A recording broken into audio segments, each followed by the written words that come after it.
Okay, Mr. Williams, what are your daily duties as a superintendent?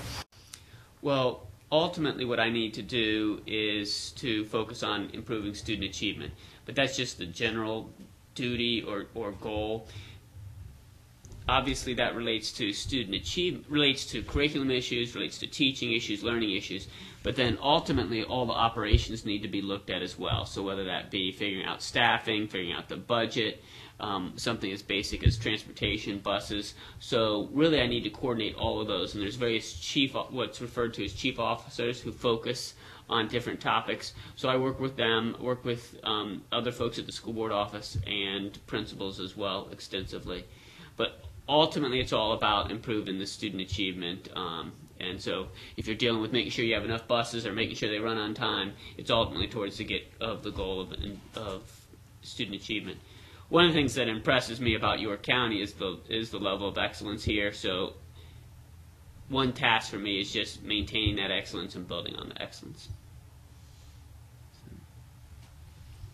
We know you graduated from the College of William and Mary, and we heard that while you were in Boston, you were in charge of partnerships and you worked to create a Law and Justice Academy, and you worked to provide guest speakers and internships for students with the Chamber of Commerce partnership. Now that you're back in the area, are you planning on developing any partnerships or internships for York County students with colleges and businesses around here? There are already a fair number of partnerships, and I definitely would like to support the existing partnerships and see if there's opportunities for new partnerships.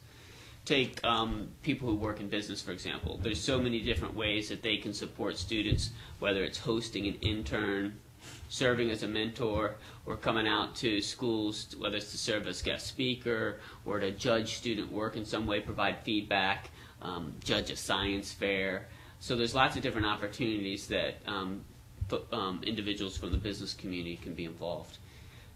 We also have partnerships, though, that indirectly support students, don't involve working with students directly, but do ultimately help them.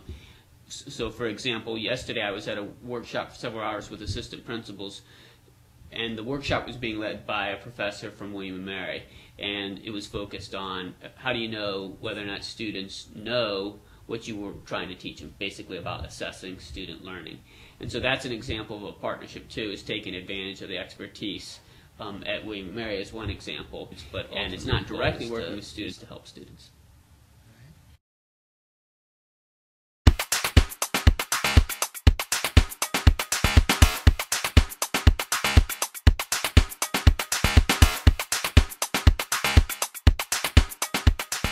The end. It's over.